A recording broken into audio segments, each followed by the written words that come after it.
Imaginez une salle baignée de lumière. Un lustre en cristal qui jette des éclats sur les robes et les gants blancs. Des coupes qui s'entrechoquent dans un rythme feutré.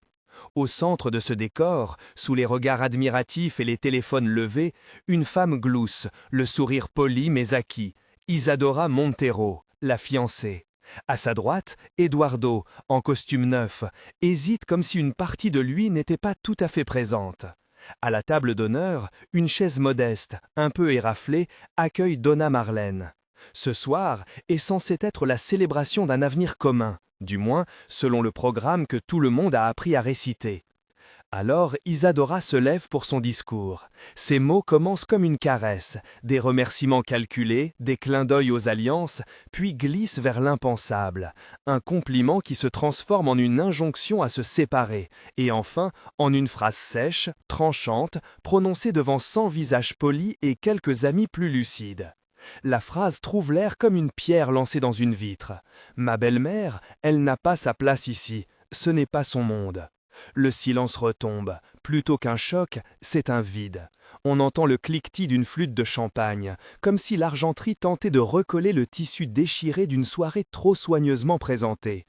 Isadora ne se contente pas de parler. Lorsqu'un serveur passe près de la table de Marlène, Isadora effleure la chaise, pousse du pied le bois poli, la chaise glisse, grince, un bruit net qui fait lever les têtes. La réaction attendue serait un geste de protection du fils, mais Eduardo, figé, observe sans bouger. Son silence, plus brutal que les mots d'Isadora, pèse davantage. Certains invités détournent les yeux, d'autres sourient d'un air gêné, comme pour faire croire qu'ils n'ont rien entendu. Marlène, surprise, retient l'équilibre d'un geste lent, le tissu de sa robe froissée. Le rouge monte à ses tempes, non de colère brute, mais d'un affront qui ravive des années de petites humiliations. Qu'auriez-vous fait à la place de cette mère? Répondez en commentaire. Ils ne se rendent pas compte, la plupart. Ils voient la robe, la lumière, le plateau de fromage. Ils ne voient pas le fil qui relie chaque réussite d'Eduardo à la vie qu'a menée Marlène. Ils ignorent les nuits cousues de patience, les jours de travail où ses doigts tremblaient devant la couture d'une doublure, les matins où elle réchauffait la marmite et scellait un sandwich dans du papier pour son fils. Mais le regard de certains jeunes invités change. Quelque chose comme une reconnaissance lente traverse la pièce. La voix du narrateur se retire et laisse place à la mémoire de Marlène. Elle se souvient des mots qui jadis n'avaient pas besoin d'être prononcés pour faire mal. Regard, détour, conversation qui oublie de l'invité. Elle se souvient aussi des gestes, ceux qui racontent une autre histoire. Quand Eduardo était petit, ses baskets trouées étaient recousues à la hâte. L'hiver, il portait 2 paires de chaussettes superposées pour tenir chaud. Marlène faisait des journées entières de travail, et la nuit, elle consacrait des heures à une vieille machine à coudre posée sur une table bancale. Le moteur grinçait, le tissu sentait la lessive, ses doigts portaient des cicatrices pâlies par le soleil et la vapeur du café brûlant. Elle apprenait, patientait, réparait des misères pour que son fils puisse apprendre autre chose. Les sciences, la comptabilité, la littérature, la promesse d'un avenir où il n'aurait pas à connaître la honte qu'elle avait souvent affrontée. Il y avait des trajets au posto de Saoudé, où elle tenait la main d'Eduardo et résolvait la paperasse avec une politesse sèche. Des économies compilées dans une boîte rouillée, des heures à revendre des pâtisseries faites maison, des petits boulots de nettoyage, des journées où elle acceptait d'être invisible juste pour que son fils soit vu. Quand il a reçu la bourse qui a lancé ses études, c'était comme si ses propres dents s'étaient taillées en victoire.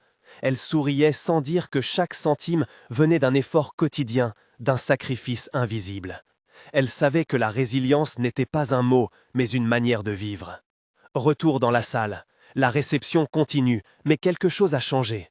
Isadora, stimulée par l'écho de ses propres prétentions, élargit le fossé. Son discours devient une démonstration d'un monde qu'elle croit supérieur.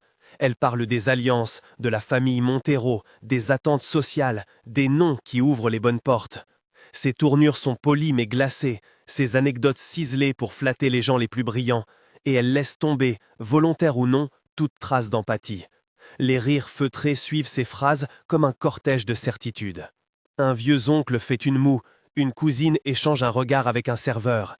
Les yeux se déplacent, enquêtent, cherchent la vérité dans un visage. Les juxtapositions deviennent trop évidentes. Sous la lumière, les chaussures brillent. Au pied de la table, les chaussures de Marlène, robustes, usées, réparées 15 fois, racontent une histoire qui n'est pas celle qui défile sur la scène. Les invités, dressés à applaudir la bonne forme, sentent l'air se refroidir. Isadora, dans sa confiance, touche à l'indicible. Elle lance une plaisanterie sur l'origine modeste de Marlène, un mot masqué d'humour qui fait « Ah » puis se meurt. Le maître de cérémonie tente de reprendre la main, propose un toast, fait une plaisanterie pour détendre l'atmosphère, mais le malaise augmente. Quelqu'un murmure « Tu as entendu ?» Un autre hoche la tête, pas totalement sûr de sa place. Les téléphones s'allument, peut-être non pas pour filmer la joie, mais pour attraper ce qui ressemble à une fissure.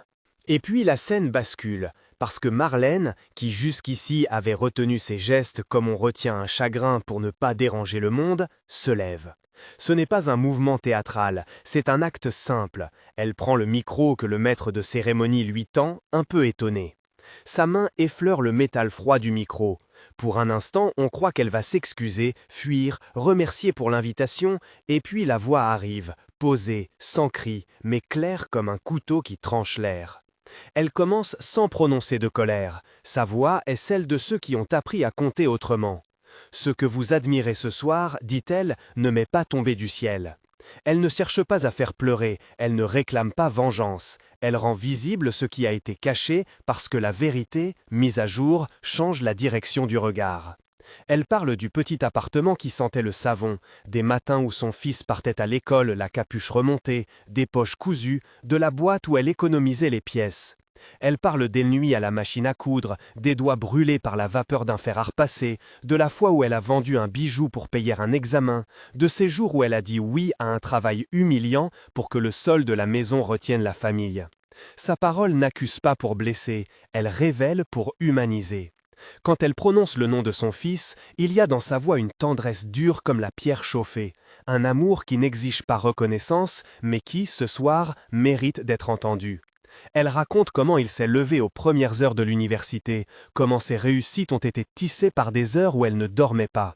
Elle ne cite pas les marques des costumes, ni la taille des bagues, elle énumère les gestes. Ce n'est pas le costume qui fait un homme, c'est la façon dont on le porte, dit-elle doucement. Les mots retournent dans la pièce et sortent des bouches des invités comme une vérité qu'ils n'avaient pas encore formulée. Isadora écoute, perturbée, son sourire se rétrécit. Dans son visage, on lit d'abord l'incrédulité. Comment ce récit a-t-il pu être raconté devant sa fête? Puis la colère, ce monde qu'elle croyait sûr est mis en question. Certains convives se redressent, les rires mal placés se meurent. La caméra d'un smartphone s'abaisse, comme si le spectacle d'Isadora n'était plus le plus digne d'intérêt. Le discours de Marlène n'est jamais un appel à la pitié, c'est un rappel de dignité. Elle évoque la valeur des petites choses, le soin, la persévérance, la dignité silencieuse. Elle rappelle que la richesse peut être vide, un objet sans âme, tandis que la pauvreté peut être couronnée d'une richesse intérieure faite de sacrifice et d'amour. À chaque phrase, elle remet en place les parts d'une fête qui s'était déséquilibrée. Là, au milieu de la salle, presque comme une évidence, Eduardo se sent découvert.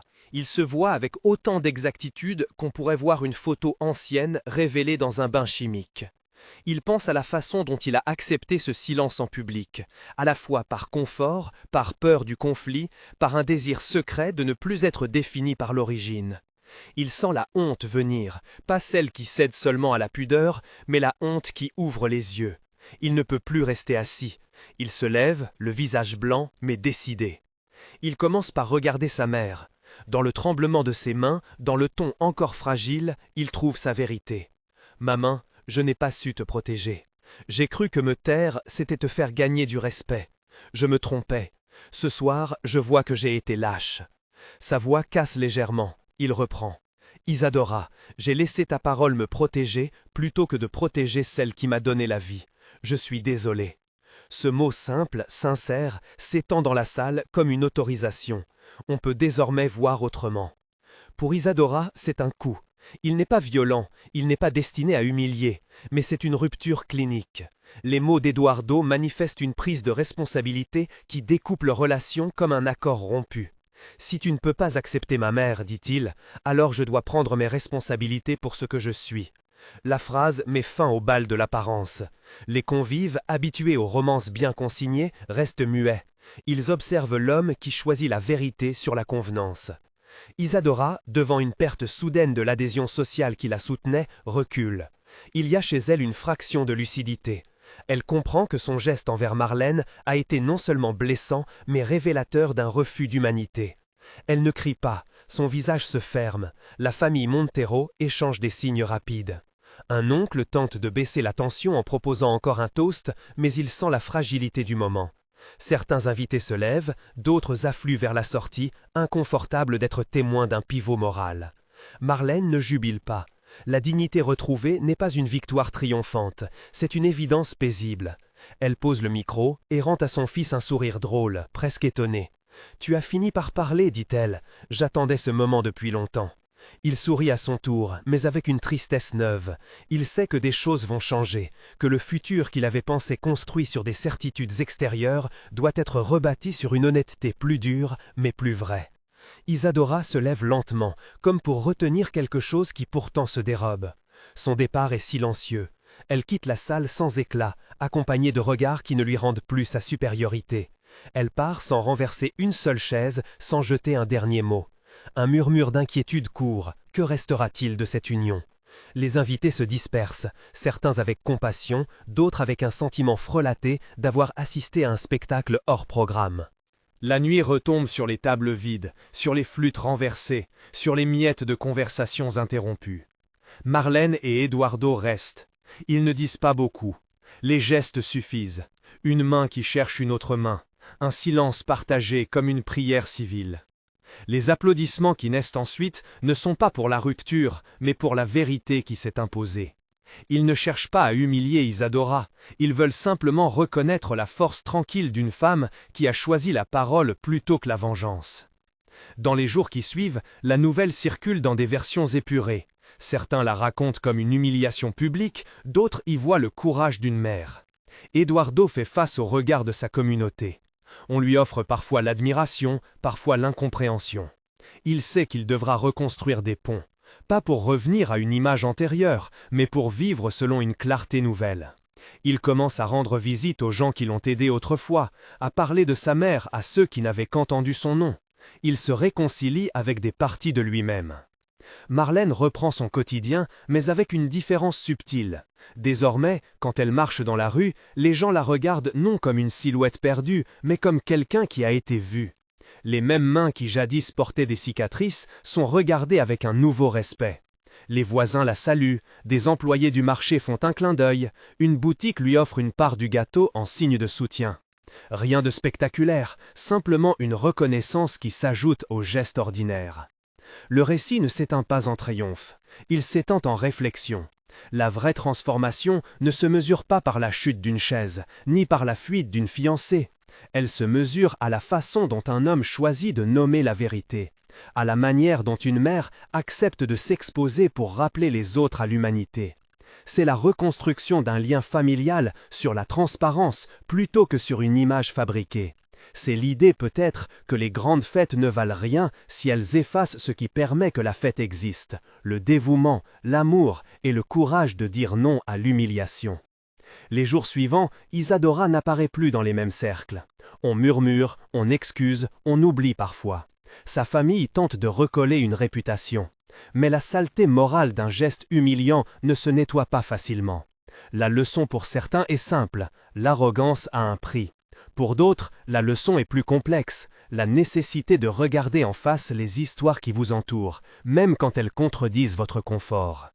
Eduardo comprend que l'amour demande parfois plus que des promesses. Il exige la démission du masque. Il travaille à réparer, non pour se racheter uniquement aux yeux du public, mais pour vivre avec une conscience claire. Il reprend des gestes d'enfant, poser la main sur l'épaule de sa mère en public, l'appeler pour un café sans hésiter, raconter chez des amis des anecdotes de leur vie commune, avec humour et tendresse. Il sait que le chemin n'est pas celui d'un tableau propre et parfait, mais celui d'un effort constant. Marlène, pour sa part, ne réclame pas que tout change pour elle. Elle sait que la dignité ne dépend pas d'une couronne sociale. Ce qu'elle espère, c'est qu'on arrête de mesurer les êtres uniquement par le lustre qui les entoure. Elle continue à coudre, à corriger, à rire d'un souvenir. Elle accepte parfois des visites et quand les voisins l'invitent pour un déjeuner, elle apporte un petit dessert simple qu'on partage à la table. Ces moments sont plus riches que la soirée où l'on a jeté une chaise, parce qu'ils sont vrais. Ce qu'il reste, surtout, c'est une question que la scène a posée à chacun. Que vaut la richesse si elle nie la dignité d'un autre? Qu'est-ce qui compte vraiment? Le nom, l'éclat ou le cœur qui a travaillé pour que quelqu'un puisse se lever? Les réponses ne sont pas tranchées. Elles se tissent dans des gestes. Un fils qui défend sa mère, des invités qui révisent leur jugement, une femme pauvre qui se tient droite. Le moment où Marlène a pris le micro restera raconté, non comme une explosion, mais comme une insertion nécessaire d'humanité au milieu d'un spectacle de vanité. Elle n'a pas demandé vengeance, elle a redonné une voix. Et cette voix, dit-on parfois, résonne plus longtemps que les applaudissements d'une salle pleine. Si cette histoire vous a touché, partagez-la avec quelqu'un qui pourrait voir la valeur d'un geste de dignité. Abonnez-vous pour entendre d'autres récits qui remettent en perspective ce que nous appelons richesse et succès. Et si vous avez traversé une situation où un sacrifice a été oublié ou mal compris, racontez-le en commentaire. Vos histoires nourrissent la mémoire collective et rappellent que la vraie grandeur se mesure au poids de l'amour qui nous fait tenir.